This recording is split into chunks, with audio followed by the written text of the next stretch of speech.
ವಿಚಾರದಲ್ಲಿ ನಿಮಗೆ bottom of the deck ಬಂದಿರುವಂತಹದ್ದು ಇಂಪ್ರೆಸ್ ಕಾರ್ಡ್ ಬಂದಿದೆ. ಸೊ ಇಂಪ್ರೆಸ್ ಕಾರ್ಡ್ ಏನನ್ನು ರೆಪ್ರೆಸೆಂಟ್ ಮಾಡುತ್ತೆ? ಕೆಲವೊಂದು ರೀತಿಯ ನಿಮ್ಮ ಲವ್ ಲೈಫಿನ ವಿಚಾರದಲ್ಲಿ ಶಾಂತವಾಗಿರ್ಬೇಕು, ಸಮಾಧಾನವಾಗಿರ್ಬೇಕು, ಒಂದು ಪ್ರೀತಿ ಇರಬೇಕು ಅನ್ನುವಂತಹದ್ದು, ಮತ್ತೆ ಒಂದು ಸ್ಟೇಬಲ್ ಆಗಿರ್ಬೇಕು ಅನ್ನುವಂತಹ ರೀತಿಯಲ್ಲಿ ನೀವು ಆಲೋಚನೆಯನ್ನು ಮಾಡ್ತಾ ಇರುವಂತಹದ್ದು ಬಾಟಮ್ ಆಫ್ ದ ಡೆಕ್ ಅಲ್ಲಿ ರೆಪ್ರೆಸೆಂಟ್ ಆಗ್ತದೆ. ಲೈಫಿನ ವಿಚಾರದಲ್ಲಿ ನಿಮ್ಮ ಪಾಸ್ಟಿನಲ್ಲಿ ಕೆಲವೊಂದು ರೀತಿಯ ಕೆಲವೊಬ್ಬರಿಗೆ ಸೋಲ್ಮೇಟ್ ಕನೆಕ್ಷನ್ ಅನ್ನ ರೆಪ್ರೆಸೆಂಟ್ ಮಾಡ್ತಾ ಇದೆ ಕೆಲವೊಬ್ಬರಿಗೆ. ಓಕೆನಾ? ನಿಮ್ಮ ಪ್ರೀತಿಯಲ್ಲಿ ಒಂದು ರೀತಿಯ ಬಾಂಡೇಜ್ ಇರುವಂತಹದ್ದು ರೆಪ್ರೆಸೆಂಟ್ ಆಗ್ತಾ ಇದೆ. ಹಾರ್ಮೋನಿಗಳು ಇರುವಂತಹದ್ದು ರೆಪ್ರೆಸೆಂಟ್ ಆಗ್ತದೆ ಕೆಲವೊಬ್ಬರಿಗೆ. ಓಕೆನಾ? ಮತ್ತೆ ಕೆಲವೊಬ್ಬರಿಗೆ ನಿಮ್ಮ ಲವ್ ಲೈಫ್ನ ವಿಚಾರದಲ್ಲಿ ಥರ್ಡ್ ಪಾರ್ಟಿ ಸಿಚುಯೇಷನ್ ಅನ್ನ ರೆಪ್ರೆಸೆಂಟ್ ಆಗ್ತಾ ಇದೆ. ಓಕೆನಾ? ಥರ್ಡ್ ಪಾರ್ಟಿ ಸಿಚುಯೇಷನ್ಸ್ ಅನ್ನ ರೆಪ್ರೆಸೆಂಟ್ ಮಾಡ್ತದೆ ನಿಯರ್ ಪಾಸ್ಟಿನಲ್ಲಿ ನಿಮಗೆ. ನೆಕ್ಸ್ಟ್ ಕಾರ್ಡ್ ಬಂದಿರುವಂತಹದ್ದು ಪೇಜ್ ಆಫ್ ಸೋರ್ಟ್ಸ್ ಬಂದಿದೆ. ಥರ್ಡ್ ಕಾರ್ಡ್ ಬಂದಿರುವಂತಹದ್ದು ಯಾವುದು? ನಿಮಗೆ ಪೇಜ್ ಆಫ್ ಸೋರ್ಟ್ಸ್ ಬಂದಿದೆ. ಸೊ ಕ್ಯೂರಿಯಾಸಿಟಿ ಇದ್ದಂತಹ, ನಿಮ್ಮ ಲವ್ ಲೈಫಿನ ವಿಚಾರದಲ್ಲಿ ಒಂದು ಕ್ಯೂರಿಯಾಸಿಟಿ ಇದ್ದಂತಹ, ಒಂದು ರೀತಿಯ ಬಾಂಡೇಜ್ ಇದ್ದಂತಹ, ಸ್ವಲ್ಪ ನೀವು ಮಾತಾಡಿರುವಂತಹ ಸಾಧ್ಯತೆಗಳು ರೀಸೆಂಟ್ ಪಾಸ್ಟಿನಲ್ಲಿ ರೆಪ್ರೆಸೆಂಟ್ ಆಗ್ತಾ ಇದೆ. ಸೊ ನಿಮ್ಮ ಲವ್ ಲೈಫಿನ ವಿಚಾರವಾಗಿ ಒಂದು ರೀತಿಯ ಬಾಂಡೇಜ್ ಇರುವಂತಹದ್ದು, ನೀವು ಕೆಲವೊಬ್ಬರಿಗೆ ಥರ್ಡ್ ಪಾರ್ಟಿ ಸಿಚುಯೇಷನ್ ಮತ್ತೆ ಕೆಲವೊಬ್ಬರಿಗೆ ಸೋಲ್ಮೇಟ್ ಕನೆಕ್ಷನ್ ಅನ್ನ ರೆಪ್ರೆಸೆಂಟ್ ಮಾಡ್ತಾ ಇದೆ. ಮತ್ತೆ ನಿಮ್ಮ ಲವ್ ಲೈಫಿನ ವಿಚಾರದಲ್ಲಿ ನೀವು ಮಾತಾಡಿರುವಂತಹದ್ದು ಕೂಡ ಕೆಲವೊಂದು ರೀತಿಯ ಮಾತುಕತೆಗಳ ಆಡಿರುವಂತಹದ್ದು, ಹೊಸ ಐಡಿಯಾಗಳನ್ನ ಮಾಡಿರುವಂತಹದ್ದು ಇಲ್ಲಿ ರೆಪ್ರೆಸೆಂಟ್ ಆಗ್ತದೆ. ಮೇ ಬಿ ನೀವು ಫ್ರೆಂಡ್ಸ್ ಗಳ ಮೂಲಕ ನೀವು ನಿಮ್ಮ ಪರ್ಸನ್ ಅನ್ನ ಭೇಟಿಯಾಗಿರಬಹುದು. ಯಾವುದೋ ಕೆಲವೊಂದು ಫಂಕ್ಷನ್ ಗಳಲ್ಲಿ ನೀವು ನಿಮ್ಮ ಪರ್ಸನ್ ಅನ್ನ ಭೇಟಿಯಾಗಿರುವಂತಹ ಸಾಧ್ಯತೆಗಳು ಇದೆ ಅನ್ನೋದನ್ನ ನಿಮ್ಮ ಪಾಸ್ಟ್ ನಲ್ಲಿ ರೆಪ್ರೆಸೆಂಟ್ ಮಾಡ್ತಾ ಇದೆ.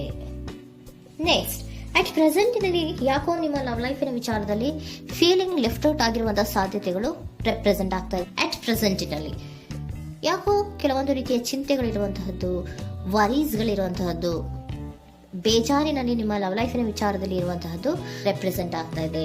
ಯಾಕೆ ಅಂದ್ರೆ ನಿಮ್ಮ ಲವ್ ಲೈಫಿನ ವಿಚಾರವಾಗಿ ಕೆಲವೊಂದು ರೀತಿಯ ಬದಲಾವಣೆಗಳಾಗ್ತಾ ಇರುವಂತಹದ್ದು ರೆಪ್ರೆಸೆಂಟ್ ಆಗ್ತಾ ಇದೆ. ಯಾಕೋ ಕೆಲವೊಂದು ಚೇಂಜಸ್ಗಳಾಗ್ತಾ ಇರೋದ್ರಿಂದ ನೀವು ಬೇಜಾರಿನಲ್ಲಿ ಇರುವಂತಹದ್ದು. ನಿಮ್ಮ ಲವ್ ಲೈಫಿನ ವಿಚಾರವಾಗಿ ಯಾಕೋ ಪರಿಸ್ಥಿತಿಗಳು ಅಷ್ಟು ಚೆನ್ನಾಗಿಲ್ಲದೆ ಇರುವಂತಹದ್ದು ರೆಪ್ರೆಸೆಂಟ್ ಆಗ್ತಾ ಇದೆ. ಯಾಕೋ ಕೆಲವು ಬದಲಾವಣೆಗಳು, ಚೇಂಜಸ್ಗಳು ಆವಾಗಿಂದ ಆವಾಗಲೇ ಆಗ್ತಾ ಇರುವಂತಹದ್ರಿಂದ ನಿಮಗೆ ಬೇಜಾರಾಗಿರುವಂತಹದ್ದು ರೆಪ್ರೆಸೆಂಟ್ ಆಗ್ತಾ ಇರೋದು. ಮತ್ತೆ ಥರ್ಡ್ ಕಾರ್ಡ್ ಬಂದಿರುವಂತಹದ್ದು ಕ್ವೀನ್ ಆಫ್ ವ್ಯಾಂಡ್ಸ್ ಬಂದಿದೆ. ಸೊ ಕ್ವೀನ್ ಆಫ್ ವ್ಯಾಂಡ್ಸ್ ಏನಕ್ಕೆ ನಿಮಗೆ ಪದೇ ಪದೇ ಚೇಂಜಸ್ಗಳಾಗ್ತಾ ಇದೆ? ಆ ಚೇಂಜಸ್ಗಳಿಂದ ಯಾಕೋ ಕೆಲವೊಂದು ರೀತಿಯ ವೇರಿಯೇಷನ್ಗಳು ಆಗ್ತಾನೆ ಇರೋದ್ರಿಂದ ನಿಮಗೆ ಬೇಜಾರಾಗ್ತಾ ಇದೆ. ಸೊ ಅದಕ್ಕೋಸ್ಕರ ನೀವೇನ್ ಮಾಡ್ತೀರಾ? ಬಹಳ ಧೈರ್ಯವಾಗಿ ಕೆಲವೊಂದು ನಿರ್ಣಯಗಳನ್ನ ಮಾಡುವಂತಹ ಸಾಧ್ಯತೆಗಳು ಅಟ್ ಪ್ರೆಸೆಂಟ್ ನಲ್ಲಿ ರೆಪ್ರೆಸೆಂಟ್ ಆಗ್ತಾ ಇದೆ. ಬಹಳಷ್ಟು ಧೈರ್ಯದಿಂದ ಇಂಡಿಪೆಂಡೆಂಟ್ ಆಗಿ ಕೆಲವೊಂದು ನಿರ್ಣಯಗಳನ್ನ ಮಾಡಬೇಕು ಅನ್ನುವಂತಹ ಆಲೋಚನೆಗಳನ್ನ ಮಾಡ್ತಾ ಇರುವಂತಹದ್ದು ರೆಪ್ರೆಸೆಂಟ್ ಆಗ್ತಾ ಇದೆ. ಯಾಕೆ ಅಂದ್ರೆ ಆವಾಗಿನಾಗೆ ನಿಮ್ಮ ಲವ್ ಲೈಫಿನ ವಿಚಾರದಲ್ಲಿ ತುಂಬಾ ಏರುಪೇರುಗಳಾಗ್ತಾ ಇರೋದ್ರಿಂದ ಆ ವಿಚಾರದಲ್ಲಿ ಸ್ವಲ್ಪ ಬೇಜಾರುಗಳು ಇರುವಂತದ್ದು ರೆಪ್ರೆಸೆಂಟ್ ಆಗ್ತದೆ. ಇನ್ ಇಮಿಡಿಯೇಟ್ ಫ್ಯೂಚರಿನಲ್ಲಿ ಯಾಕೋ ನೀವು ಕೆಲವೊಂದು ವಿಚಾರಗಳಲ್ಲಿ ನೋಡಿ ಆತಂಕ ಪಡ್ತಾ ಇರುವಂತಹ, ಎಗೇನ್ ಬೇಜಾರನ್ನ ಪಡ್ತಾ ಇರುವಂತಹದ್ದು, ನಿದ್ರಾಹೀನತೆಯನ್ನ ಮಾಡ್ಕೋತಾ ಇರುವಂತಹದ್ದು, ಸ್ಟ್ರೆಸ್ಸಿನಲ್ಲಿ ಇರುವಂತಹದ್ದು ರೆಪ್ರೆಸೆಂಟ್ ಆಗ್ತಾ ಇದೆ. ಕೆಲವೊಂದು ನಿರ್ಣಯಗಳನ್ನು ತಗೊಳ್ಳುವಂತಹ ಸ್ಟ್ರೆಸ್ಗಳಲ್ಲಿ ಇರುವಂತಹದ್ದು ಕೆಲವೊಬ್ಬರಿಗೆ ಯಾಕೋ ಇಮಿಡಿಯೇಟ್ ಫ್ಯೂಚರ್ ನಲ್ಲಿ ಕೂಡ ರೆಪ್ರೆಸೆಂಟ್ ಆಗ್ತಾ ಇದೆ. ಆದ್ರೆ ಫ್ಯೂಚರ್ ನಲ್ಲಿ ನೀವು ಏನ್ ಮಾಡ್ಬೇಕಾಗಿತ್ತು? ಸೊ ಕ್ವಿಕ್ ಥಿಂಕಿಂಗ್ ಅನ್ನ ಮಾಡ್ಬೇಕಾಗಿತ್ತು. ಕೆಲವು ವಿಚಾರಗಳ ಬಗ್ಗೆ ನೀವು ಫೋಕಸ್ ಅನ್ನ ಮಾಡ್ಬೇಕಾಗಿತ್ತು. ಏನಾಗ್ತಾ ಇದೆ ನಮ್ಮ ಲವ್ ಲೈಫಿನ ವಿಚಾರದಲ್ಲಿ ಅನ್ನೋದನ್ನ ಫೋಕಸ್ ಅನ್ನ ಮಾಡಿದ್ರೆ ನಿಮ್ಮ ಲವ್ ಲೈಫಿನ ವಿಚಾರದಲ್ಲಿ ಕೆಲವೊಂದು ರೀತಿಯ ಫುಲ್ಫಿಲ್ಮೆಂಟ್ಗಳು, ಸಮಾಧಾನಗಳು, ಖುಷಿಗಳು ಇರುತ್ತೆ. ಯಾವಾಗ ನೀವು ಫೋಕಸ್ ಅನ್ನ ಮಾಡೋದಿಲ್ವೋ ಆಗ ನಿಮ್ಗೆ ಮತ್ತಷ್ಟು ಆತಂಕಗಳು, ಬೇಜಾರುಗಳು ಆಗುವಂತ ಸಾಧ್ಯತೆಗಳು ಇದೆ. ಇದು king of swords, nine of swords ಇನ ಕ್ಲಾರಿಫಿಕೇಶನ್ ಕಾರ್ಡ್ ಅಷ್ಟೇ. ಅಂದ್ರೆ ಏನು? ನೀವು ಕೆಲವೊಂದು ವಿಚಾರಗಳಲ್ಲಿ ಫೋಕಸ್ ಅನ್ನ ಮಾಡಬೇಕು. ಲವ್ ಲೈಫಿನ ವಿಚಾರಗಳಲ್ಲಿ ಫೋಕಸ್ ಅನ್ನ ಮಾಡಿ ಕೆಲವೊಂದು ರೀತಿಯ ಆಕ್ಷನ್ಸ್ ಗಳನ್ನ ತಗೊಂಡ್ರೆ ಫುಲ್ಫಿಲ್ಮೆಂಟ್ ಗಳಾಗುವಂತಹ, ಸಮಾಧಾನಗಳಾಗುವಂತಹ, ಖುಷಿಗಳಾಗುವಂತಹ ಸಾಧ್ಯತೆಗಳು ಇದೆ. ಕರೆಕ್ಟ್ ಆಗಿ ಮಾತಾಡಬೇಕು. ಏನ್ ಮಾತಾಡಬೇಕು ನಿಮ್ಮ ಲವ್ ಲೈಫಿನ ವಿಚಾರವಾಗಿ ಕರೆಕ್ಟ್ ಆಗಿ ಮಾತಾಡಿ ಕೆಲವೊಂದು ರೀತಿಯ ಕ್ಲಿಯರ್ ಥಿಂಕಿಂಗ್ ಅನ್ನ ಮಾಡಿ ಕ್ವಿಕ್ ಆಕ್ಷನ್ಸ್ ಅನ್ನ ತಗೊಳ್ಳುವಂತಹದ್ದು ರೆಪ್ರೆಸೆಂಟ್ ಆಗ್ತಾ ಇದೆ. ಓಕೆನಾ? ಇದಿಷ್ಟು ನಿಮ್ಮ ಕಾರ್ಡ್ಸ್ ನ ರೀಡಿಂಗು. ನೆಕ್ಸ್ಟ್, ಏಂಜಲ್ ಗೈಡೆನ್ಸ್ ನಿಮ್ಗೆ ಏನ್ ಹೇಳ್ತಾ ಇದ್ದಾರೆ ಅನ್ನೋದನ್ನ ನೋಡೋಣ. ನಿಮ್ಮ ಲವ್ ಲೈಫಿನ ವಿಚಾರವಾಗಿ ಏಂಜಲ್ ಗೈಡೆನ್ಸ್ ಏನ್ ಕೊಡ್ತಾ ಇದ್ದಾರೆ? ವೇಟ್ ಅಂತ ಹೇಳ್ತಾ ಇದ್ದಾರೆ. ಸ್ವಲ್ಪ ತಾಳ್ಮೆಯಿಂದ ಇರೋ.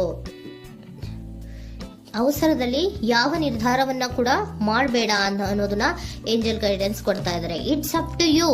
ಇದು ಎಲ್ಲ ನಿನಗೆ ಬಿಟ್ಟಿರುವಂತಹದ್ದು.